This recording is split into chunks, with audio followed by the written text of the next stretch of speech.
Hola, bienvenidos a Rostec Medicine y vamos a continuar con esto que es difteria. Nos restaría continuar con el cuadro clínico y es un cuadro clínico de los más característicos. Cuando hablamos de cuadro clínico vamos a hablar de difteria cutánea y de difteria respiratoria, aunque en general puede afectar a más órganos y sistemas. Vamos a empezar hablando de la difteria cutánea. La difteria cutánea es la difteria menos frecuente y es la difteria más benigna, es decir, esta no va a poner en riesgo directamente la vida del paciente. Hablamos de difteria cutánea, am, generalmente es causada por cepas que son no toxigénicas y generalmente es más frecuente en países tropicales que la difteria respiratoria. Vamos a tener lesiones ulcerosas que van a tener aspecto de sacabocado y en general son infecciones de tipo secundario, es decir, primero se necesita una excoriación de la piel o una infección estafilocócica y sobre esta se sobreextiende la infección de difteria. Vamos a tener, que es muy característico, que va a presentar una úlcera, es decir, que va a acabar con la capa epidérmica de la piel y va a presentar una lesión en forma de saca bocado. Esto quiere decir que es como si le dieran una cucharada a la piel o como si le dieran una mordida a la piel. Eso es lo que quiere decir. Si quieres un video de lesiones elementales de la piel, házmelo saber. Es muy característico también que estas, estas lesiones se van a presentar con un fondo necrótico que también va a presentar membranas, como la que se ve aquí. Además de esto, como les digo, es lo menos común y es más frecuente la difteria respiratoria. Esta sí es muy importante porque esta sí pone en juego directamente la vida del paciente. Tiene una evolución muy rápida, alrededor de 5 días el paciente puede perder la vida, entonces es muy importante que, que se llegue a un diagnóstico precoz y que se reconozcan los síntomas y signos clínicos haciendo un buen diagnóstico para darle tratamiento precoz al paciente. Vamos a tener afectaciones laringeas o, bueno, sí, decirlo por así decirlo, laringeas o de la hipofaringe, nasofaringeas y orofaringeas, además de ciertas complicaciones. La más frecuente de todas es la afectación orofaringea. Esta, junto con el resto, va a presentar una fiebre que en general no es mayor a 39.5 grados, acompañada de adenopatía cervical y malestar general. Es muy característico y es como que el signo patognomónico que va a tener pseudomembranas. Estas pseudomembranas son muy importantes porque van a estar bien adosadas, bien adheridas a los pilares, perdón, al paladar blando. Lo que caracteriza a estas membranas es que van a estar en el paladar blando más que en las amígdalas, aunque también podrían estar. Está bien circunscrita, esto quiere decir que tiene bordes bien definidos.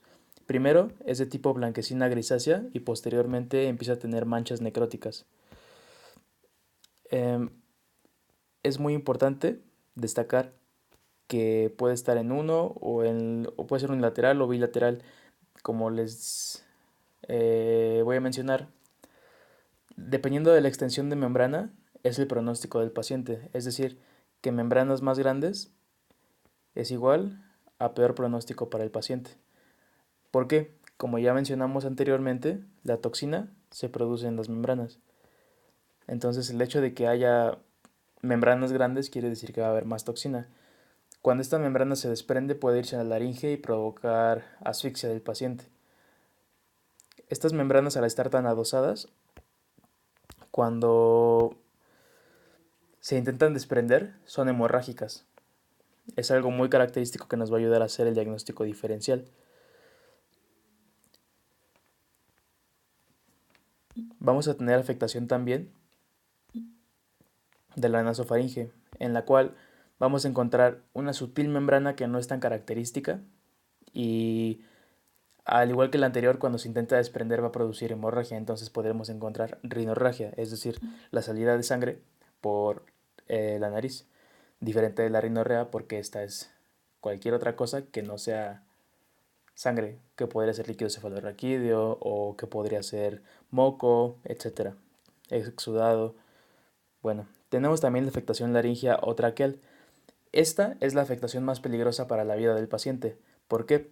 Porque esta se va a caracterizar por un signo clínico que se llama cuello de toro, que es un edema masivo del cuello en la región submandibular y paratraqueal.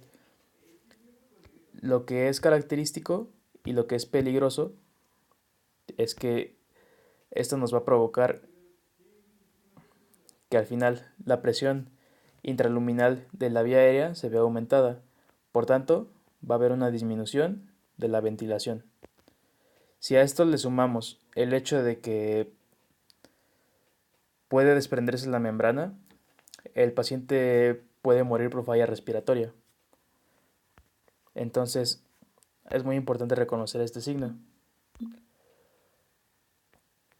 Va a tener ciertas complicaciones, que es como les decía, se describe clásicamente como difteria cutánea y difteria respiratoria, pero puede afectar a más órganos y sistemas, por ejemplo, las articulaciones, la vía aérea, los riñones, el corazón y los nervios periféricos. De estos, las que son más características descritas en el cuadro clínico clásico son la endocarditis y la neuropatía. La obstrucción de la vía aérea, como comenté, es una complicación del edema o del desprendimiento de la membrana. La endocarditis se va a caracterizar por una miocardiopatía dilatada, es decir, cuando los bordes del corazón se encuentran elongados con falla miocárdica intrínseca, o por bloqueos auriculoventriculares. Si el paciente comienza a tener bloqueos AV o arritmias supraventriculares, es de peor pronóstico. Quiere decir que la infección está más diseminada y que el paciente tiene más probabilidades de morir. La neuropatía en general se va a caracterizar por paresias y va a aparecer de 3 a 5 semanas después del ataque agudo. Primero, antes que cualquier otra cosa, se van a afectar los pares craneales, los cuales te van a generar parestesias. Podemos tener paresia de las extremidades, paresia abdominal, debilidad respiratoria e hipotensión. Y te preguntarás, bueno, ¿qué tiene que ver la hipotensión con la afectación neurológica? Pues bueno, no solo se afectan los nervios periféricos, también hay afectación del sistema autonómico y entonces el paciente comienza a presentar algo que se llaman disautonomías. Entonces empiezan a tener cuadros fluctuantes de hipotensión e hipertensión y esto también es peligroso para el paciente. El hecho de que el paciente ya tenga complicaciones es de peor pronóstico. El diagnóstico, hay varias formas de hacerlo. Uno es el diagnóstico clínico y otro es el diagnóstico de laboratorio o el que está confirmado bacteriológicamente. ¿Cuál es el problema? Si ustedes tienen un caso de difteria o en el examen te preguntan ¿qué haces primero? ¿Te esperas a obtener el resultado del cultivo? Pues no, la respuesta es no. El diagnóstico es primordialmente clínico. ¿Por qué?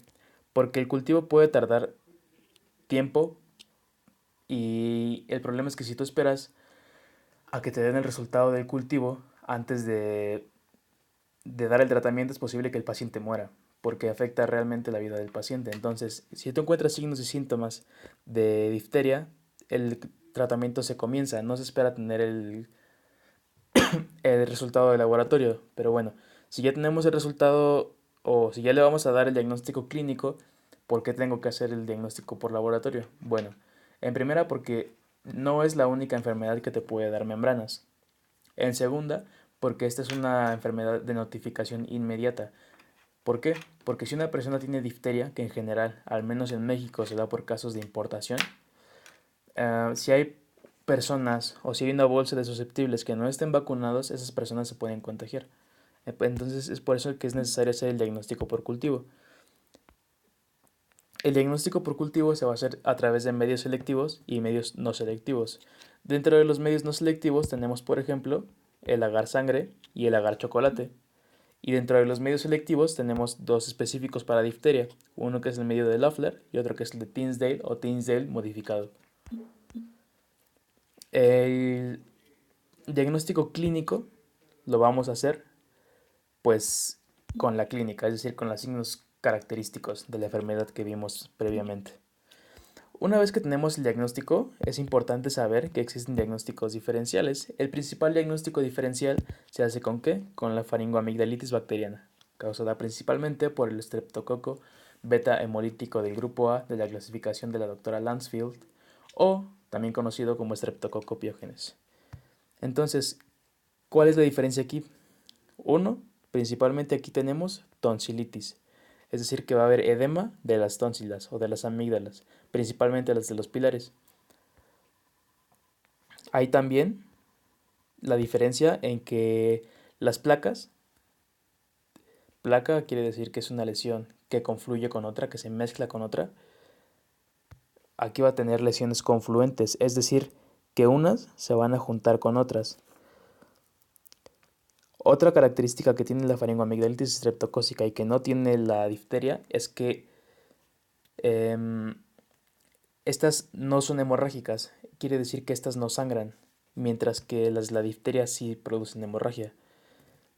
Entonces, si hacemos un cuadro comparativo entre faringoamigdalitis streptocócica y difteria, entonces tendríamos aquí la hemorragia y aquí no hay hemorragia. Aquí es una placa con bordes bien definidos y aquí son bordes o son placas con bordes mal definidos. Acá son placas confluentes y aquí es una sola pseudomembrana. Acá hay más eritema y acá no hay eritema. O si hay eritema hay poco. Otra. Esta afecta a las amígdalas y la difteria afecta al paladar blando. Entonces es importante hacerlo, aunque el tratamiento suele ser similar ya que son bacterias gram positivas, la faringoamigdalitis streptocócica no tiene tantas complicaciones tan letales como la difteria, aunque sí tiene complicaciones importantes como la fiebre reumática, entre otros. El tratamiento, vamos a tener dos tipos de tratamiento, uno agudo y uno de profilaxis. El de la fase aguda, a su vez, va a estar dividido en dos secciones, la parte antibiótica y la parte de la antitoxina. ¿Qué es la antitoxina? La antitoxina nos vamos a referir a ella como la administración de inmunoglobulinas previamente formadas por otro huésped, es decir, una inmunización pasiva. Ahora, ¿por qué le vamos a dar una inmunización pasiva y no una vacuna? Bueno, porque si le damos una vacuna, que ahí tenemos antígenos que van a estar dados para que el sistema inmune y específicamente los linfocitos B, que se van a diferenciar a células plasmáticas y que después van a producir inmunoglobulinas, este es un proceso que puede tardar de 5 a 7 días y que sus concentraciones máximas van a ser hasta las 6 o 7 semanas y el paciente puede morir en 5 días, entonces por eso se le dan inmunoglobulinas previamente formadas. ¿Cómo se dan? Pues depende. Si la afectación es faríngea exclusivamente, vamos a dar de 2.000 a 4.000 unidades dentro de las primeras 48 horas vía intramuscular. Si la afectación es nasal, se van a dar de 40.000 a 60.000 unidades vía intramuscular, una sola dosis. Todo esto mientras estas dos sean menos de 3 días de evolución. Si son de más de 3 días de evolución, cualquiera que sea la presentación clínica, vamos a dar de 800.000 a 120.000 unidades vía intramuscular en una sola dosis. Para la difteria cutánea no se da inmunoglobulina, solo para la respiratoria. Y la parte antibiótica vamos a dar principalmente penicilina G procaínica. La penicilina G procaínica es el tratamiento de elección.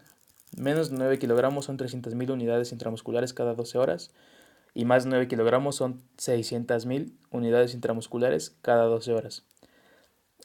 Esto se da hasta que el paciente pueda deglutir. Una vez que ya puede deglutir, va a ser eritromicina, 500 miligramos cada 8 horas, hasta que se cumplen 14 días.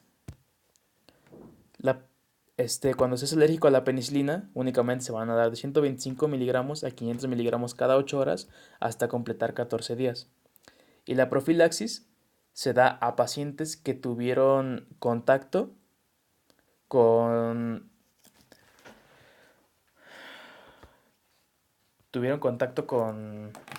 con la persona con difteria. Y esto se va a dar también con penicilina tipo G. Además, bueno, es lo mismo ya. Es importante también hablar de prevención, ¿Por qué? Porque en general, al menos en México, casi no hay casos de difteria. Hay muy pocos casos de difteria reportados en los últimos años. Y esto es gracias a la vacunación. Entonces, cuando hablamos de vacunación, tenemos que hablar de la vacuna pentavalente celular, que es la más importante de todas. La vacuna pentavalente celular contiene anticuerpos contra tosferina, contra polio, contra difteria, contra tétanos y contra hemófilos influenza tipo B.